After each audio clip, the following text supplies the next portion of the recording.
With that, we're going to get rolling into our first speaker, Dr. Jordan Gebhardt. He's a native of Michigan, went to Michigan State University for his bachelor's degree, came to K-State and did a concurrent DVM and PhD in swine nutrition. He's a product. He's one of the first, he was part of the first cohort that was funded by this project when he came, was at K-State and was a grad student and is a product of this swine livability project. He's currently on faculty in the Department of Diagnostic Medicine and Pathobiology at Kansas State University. So with that, Jordan, we'll turn things over to you.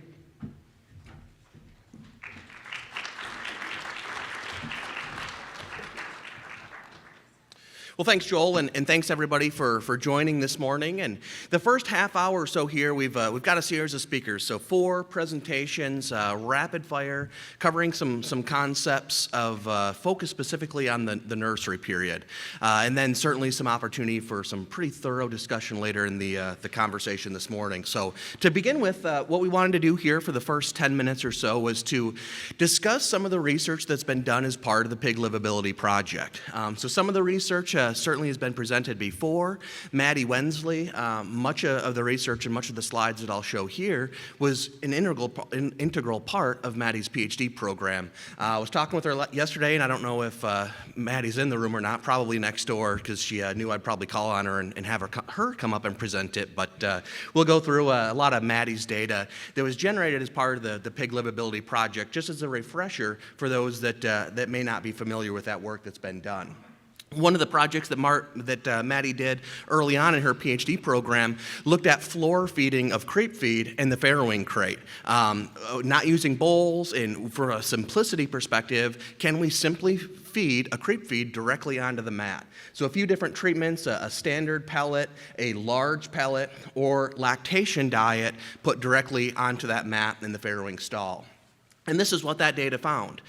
Simply looking at percentage of mortality and removals when those pigs were taken, weaned, and put into the nursery period. So this would be nursery removals and mortality.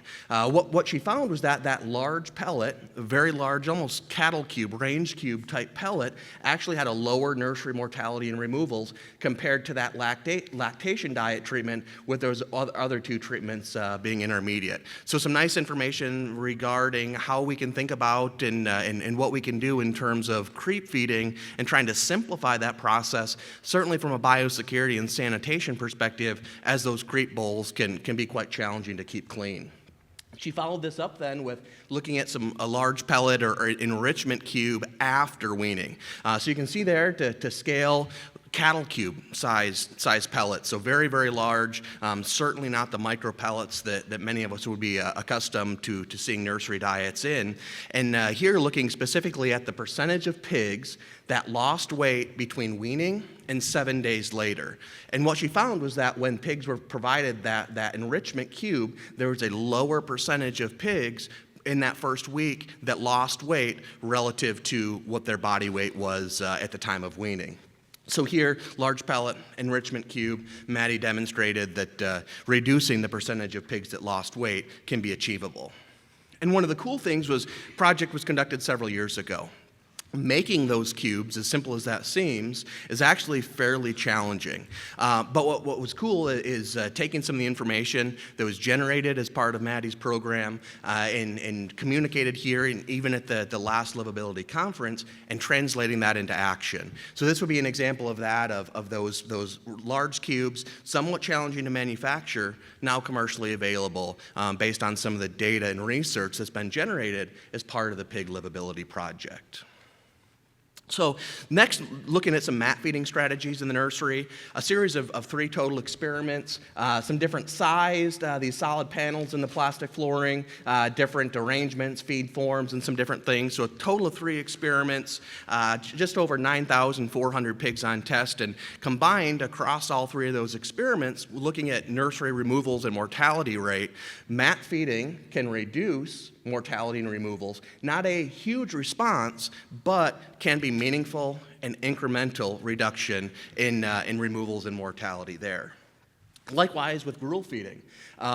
Widely used in many systems in the early nursery phase, particularly for that population of pigs that are lighter in their body weight, say the bottom 10 to 20% of the population. So what Maddie did was looking at, and we can see the ratios of water to feed. She changed those as that grueling progressed. And in this trial, 2 treatments. Frequency of gruel feeding for that small pig population. What happens if we do it twice a day, or what happens if that's performed 4 times a day? On the left, removal percentage in the nursery. On the right, the mortality percentage. And in this study, twice a day versus 4 times daily, no significant impact on either removals or mortality percentages. So certainly a lot of variation in terms of gruel practices that are done across different production systems. In this data set, no benefit to 4 times a day versus twice a day.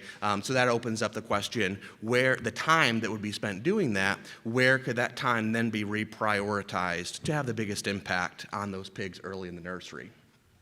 Another study Maddie looked at was pull pigs. So if you have a pig that's in a pen, that pig is pulled to go to an intensive care or hospital pen. What would happen if we gave them a 10 milliliter oral dose of dextrose?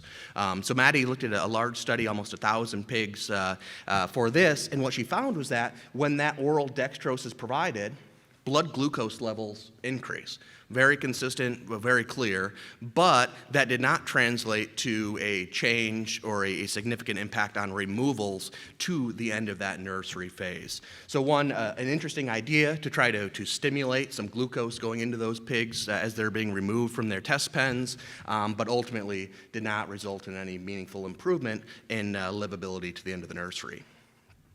Another rather large trial that Maddie conducted, we took 2 different divergently selected Duroc sire lines. Bred our sows at our K-State farm, had those offspring, farrowed those sows, followed those offspring all the way to market. Several different pieces of that and measurements throughout that time period, but what I'd like to highlight here in our nursery session is very clear differences in feed intake and stress response, and we evaluated cortisol measurements as part of it. Won't show that data right here, but this is just feed intake post-weaning. That Duroc sire line that was selected for early maturing growth, or a Duroc sire line that was selected for later maturing growth. Very clear differences in their feed intake patterns post-weaning.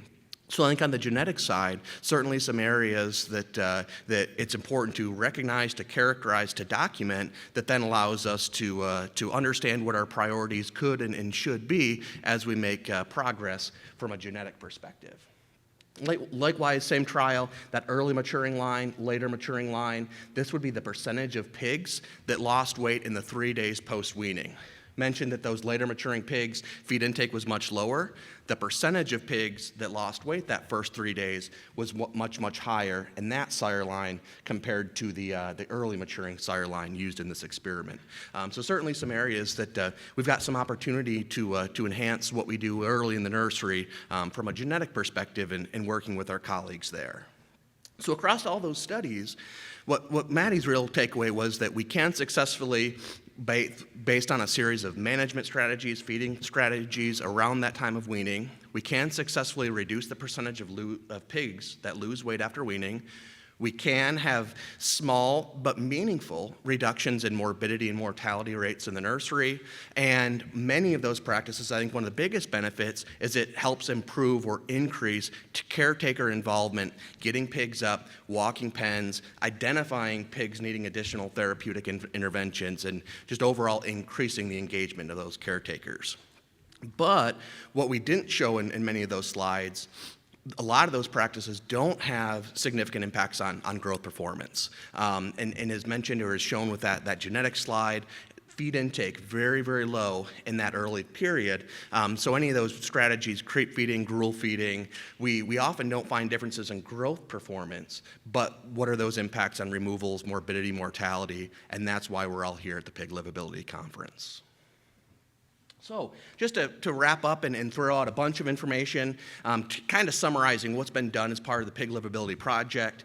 This would be some of the different research areas and concepts where there's been data and evidence generated that support the use of that practice for having positive impacts on survivability. Edison did a great job with Daniel yesterday. We'll continue to share some more information today. Health status, particularly at the sow farm level, has a tremendous impact on nursery, wean to finish mortality. So really some great work that's been done there. We've talked about the genetic influence. Some work at Iowa State looked at biscuit enrichment, enrichment cubes post-weaning, percentage of pigs lost weight, pellet size mat feeding, talked through some of that data, sensory attractants, dietary essential fatty acids. So these are some areas and some data that's been published that favorable or positive, that things we can do to have meaningful impacts on survivability. I think equally as important, and I think Joel mentioned it today and some discussion yesterday as well, of sometimes what we learn through things that doesn't work can be equally as important or equally as impactful for our production systems. So these would just be an area where research has been done in a standardized, consistent way where we didn't necessarily see as favorable outcomes as we would have hoped for. Liquid sensory attractant, gruel feeding frequency, talked through that data, oral dextrose, some other areas as well, antibiotic treatment regimens. So I think there's a lot to learn from some of this. And doesn't mean these strategies won't apply in all systems or all scenarios.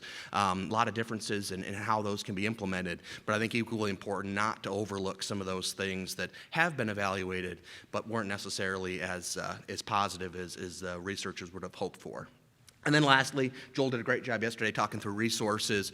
All of this information that I was shared here in the first 10 minutes, most of that's all published, resources, fact sheets, videos on the Pig Livability website. So if you want to dig into any of that a little bit further, understand some of the details of those specific trials, piglivability.org, tremendous resource with lots of different tools, videos available on that. So with that, that's kind of a quick overview of where we've been, looking back over the last couple of years to start off our nursery session here today, and then to move forward into our next speaker. Nathan Vander Werff is the next speaker in the program this morning.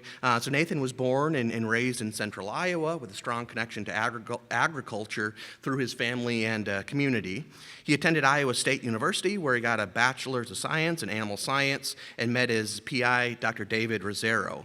Upon graduation, he began his master's program with a focus on nursery pig nutrition and swine data analytics. So really looking forward to having some students involved in the presentation here this morning, sharing some of the information that they've been involved with the Pig Livability Project. So with that, please join me in welcoming Nathan to the podium.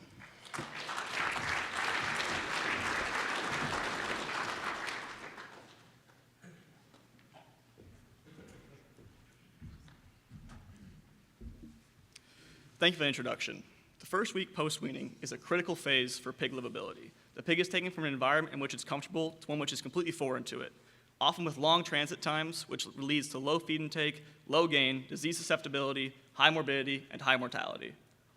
Data on the screen here was data from 7 studies presented by Gabler and Burrow at Midwest Animal Science Conference 2023, where they demonstrated that pigs with high feed intake in the first week post-weaning had superior growth performance throughout the entire nursery, shown in black, compared to those with low feed intake in the first week post-weaning, shown in red. Additionally, we were interested in the effects of first week feed intake on overall survival probability. The graph on screen is a survival analysis broken up with 2 factors. The first factor being first week feed intake. Pens of pigs with high first week feed intake are shown in solid lines. Oops, sorry. Never mind, I won't bother with that. And pens of pigs with low first week feed intake are shown with the dashed lines. However, it also included weaning weight. Pigs with high weaning weight pigs with high weaning weight are shown in green. Pigs with low weaning weight are shown in red. As you'd expect, high weaning weight, high intake pigs had by far the highest survival probability. But we were very interested in the fact that low weaning weight pigs with high feed intake in the first week had similar survival probabilities to high weaning weight pigs with low feed intake in the first week. As you could have also expected, low feed intake, low weaning weight pigs were by far the lowest survival probability. And to us, that represents an opportunity for specific interventions to improve overall nursery livability. When developing a nursery transitional program, it's important to understand the limitations and behaviors of weaned pigs. Weaned pigs will have low voluntary feed and water intake as they get to understand their new surroundings, their feeder, their drinker, and the corn soy diets that they're going to have to become accustomed to. They're also going to exhibit high sensory and exploratory behaviors as they try to understand their pen and their pen mates. Additionally, they'll have increased susceptibility to disease challenge as their passive immunity from the sow is declining while their own adaptive immunity is still becoming fully functional, compounded with new disease stressors in the nursery. We've broken up our attempts to improve the nursery transition into 3 main areas. Firstly, improving intake through dietary interventions like the use of simple sugars of lactose and sucrose to improve diet palatability and activate the pig's sensory organs to hopefully get them to feed sooner and more often. Secondly, through improving the digestibility of nutrients. We know, for example, that amino acids and lipids are poorly digested immediately post-weaning. Lastly, through improving feed methods. We have long understood that mat feeding is a beneficial practice. However, an exact protocol of duration, frequency, and amount of feed is poorly understood, and we would like to develop an ideal mat feeding program. The first data I'll present here is from 300 pigs allotted to 3 dietary treatments for a 42-day nursery study. Their 3 treatments were control, lactose, and sucrose. The control diet had no simple sugars, while lactose and sucrose had 10% inclusion in phase 1 and a 5% inclusion in phase 2. I'm only going to talk about results as they pertain to livability here today, but we found a tendency for pigs fed sucrose to have a lower removal probability overall at 9.3% compared with 20.7% in the control. And numerically, across all 3 phases, we found that lactose and sucrose pigs had a lower removal probability when compared with the control diet, which had no simple sugars. This data needs to be replicated in a commercial setting, but it's promising for the inclusion of simple sugars for nursery livability. Second study I'm going to present here is another 42-day nursery study with 480 pigs in a 2x4 factorial design, with the first factor being sucrose. It was either included at 10% in phase 1 and 5% in phase 2, or was not included at all. And that was paired with 4 levels of soybean oil, 0, 3, 6, and 9%. Overall, we found removal probability had a tendency for an interaction between sucrose inclusion and oil level. So when we broke the model down to see the effects of lipid inclusion only when sucrose was not present, we found a direct linear correlation where as we increased soybean oil level, we found lower levels of removal probability. Lastly, I'd like to talk about some of our research in mat feeding. Recently, we've been partnering with TechMix to test a diverse array of mat feeding protocols on high-risk pigs, which we defined as the bottom 20% of pigs off the truck. We have run multiple studies with multiple different strategies. The data on screen here is from one such study, where and in this study and others, we have found that we can push newly weaned pigs to around 100 grams per pig per day of feed consumed from the mat, which is very critical for overall feed intake.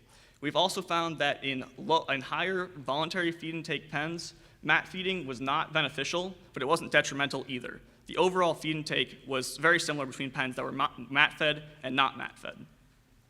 Overall, this data has shown us that we can improve early feed and nutrient intake through diet and nutritional interventions. Our next steps are to implement these protocols in commercial settings. Thank you for your time.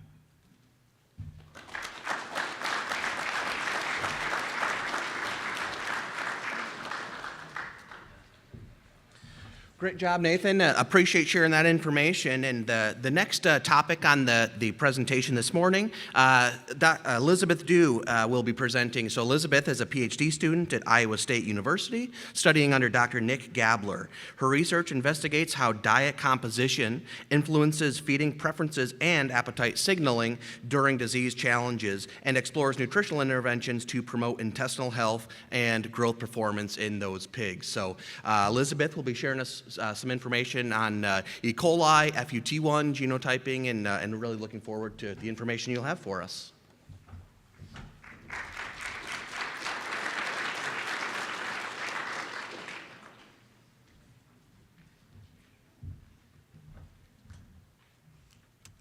I'm going to wait for my slides to pull up here. All right, yes, as stated, my talk will be titled Effect of FUT1 Genotype on Nursery Pig Mortality and Growth.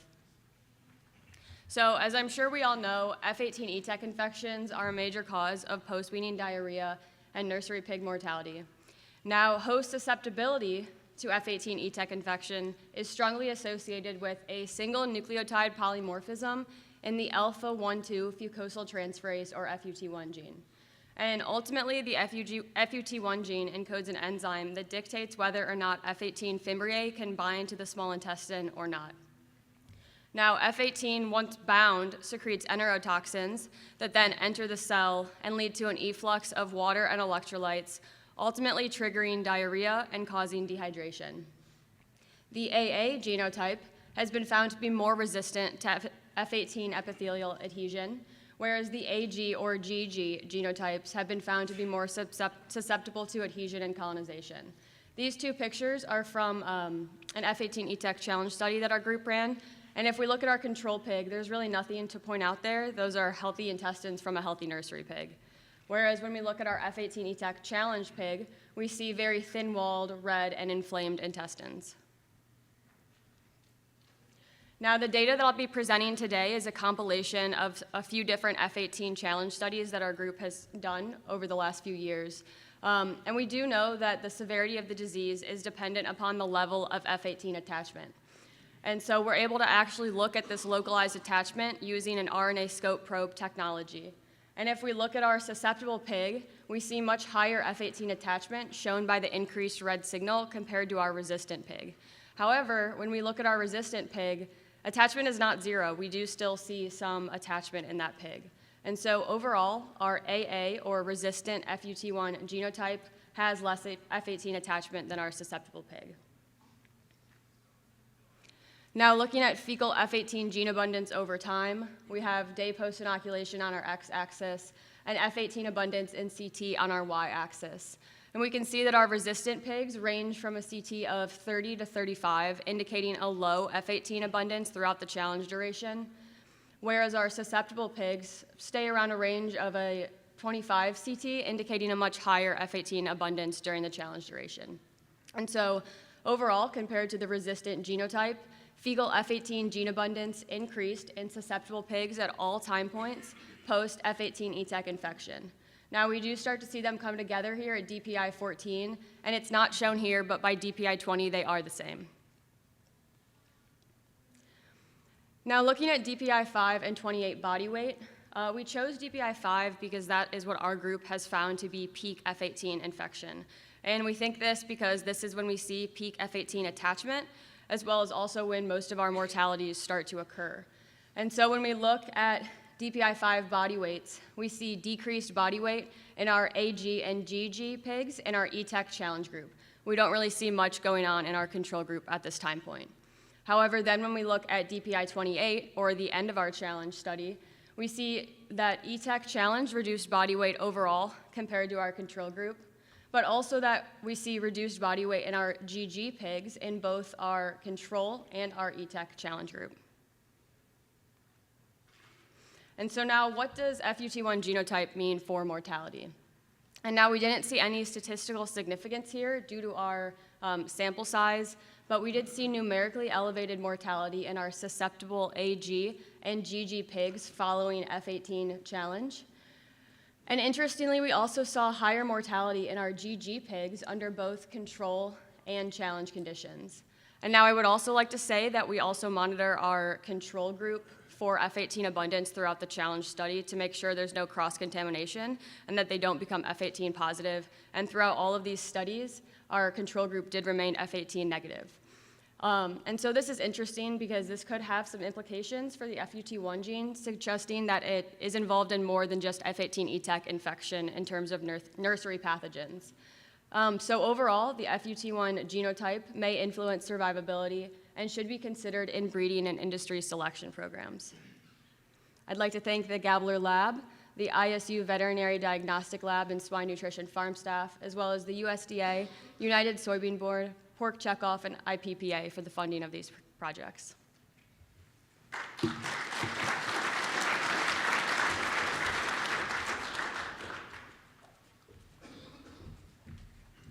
Thanks, Elizabeth, for sharing that information. And the nice thing about when students present, they do a phenomenal job. They take a lot of time to prepare, practice their presentations, so having students involved and sharing their information is always wonderful.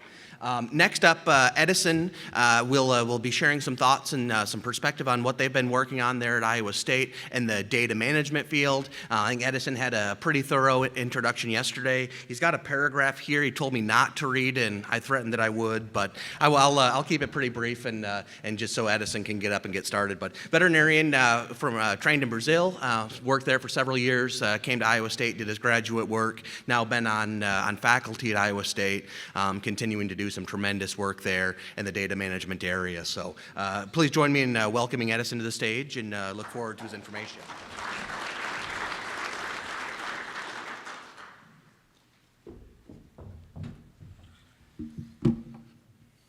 All right, 20 minutes I have, right, Joe? Time's up. No. All right, so let's get started. First of all, it's a pleasure for me to be here, see all the good work also that the grad students are doing. And I'm going to bring, like Jordan said, a little bit of what we are working at Iowa State at our lab, more focus on this data science area, applied to post-weaning mortality, here specifically some examples for the nursery phase. But I'm not going to go into details, as Jordan mentioned, I covered this yesterday, but basically what we are trying to do, the major concept is integration of data streams available within a swine production system, and what can we do after we have that integration of data, right? How can we better understand what's driving performance? So that's basically the concept that we focus here. I'm going to show you guys focus here today, which I didn't do yesterday, some examples of what we can do with some models on that. But kind of in a nutshell, that we so far have been working, of course, there might be other opportunities, but once you do all that, which we call the boring part of programming, like a lot of codes and integrating data, so far we have been working in 4 different areas. Okay, now we have a data set. First of all, what's driving performance? Kind of like a 10, 20,000 feet view of what are the factors that are impacting performance, so I kind of pinpoint those. The second one will be a causal effect analysis. I'm going to show you guys what is that, but basically once you identify like those major drivers, you can go deep into one specific question and better understand what's impacting performance there. Forecast productivity, it's actually using retrospective information, historical information to predict what's going to happen later in the future for active groups. So basically use information available until weaning to predict nursery performance. And the last one, which I think it's really cool one also, it's the data surveillance of active groups. There's a lot of information being collected on a day-to-day basis from swine production systems like daily mortality, and we are not taking a lot of, let's say, advantage of that information, so what can we do on that?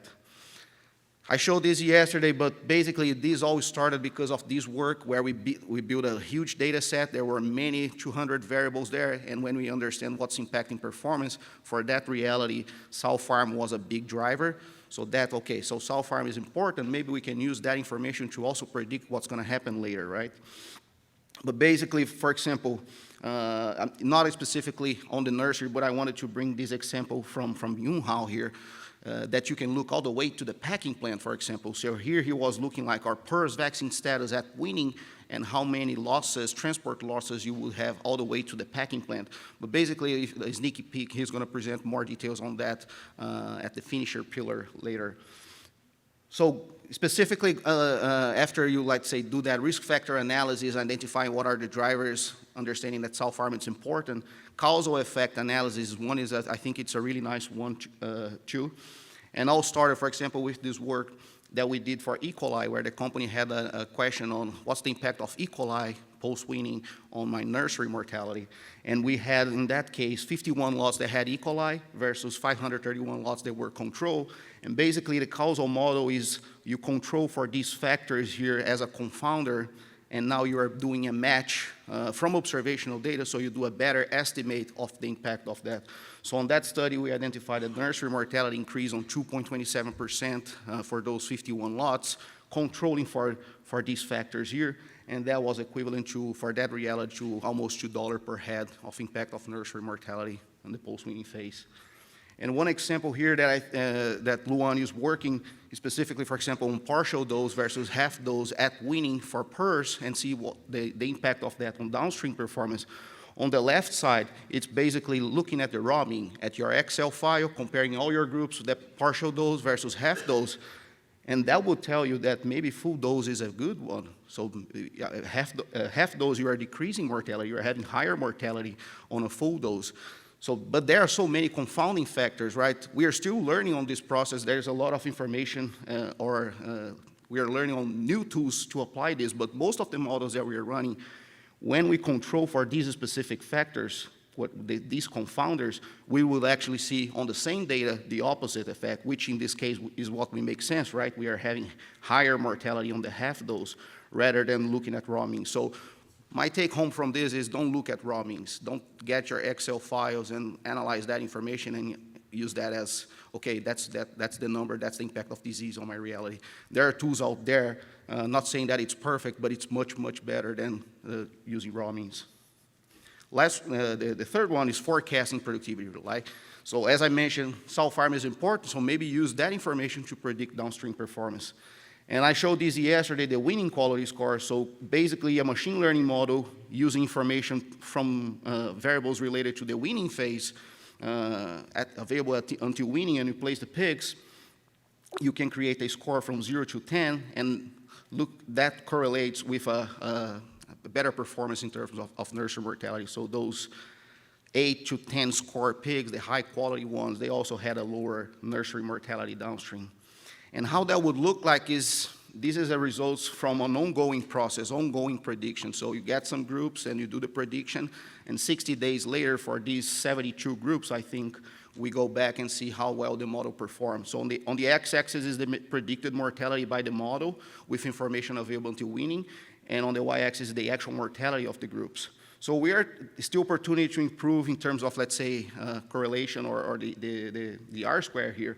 But if you create a threshold of 5% as above 5 is high and below is low, what we would see that is 92% of the groups that were predicted as high, they were actually high. So there's a high positive predicted value in this case. So based on information available until weaning, if the model is telling you that something's going to happen, not going to have a good performance, the model for that specific case has a good accuracy on identifying those groups.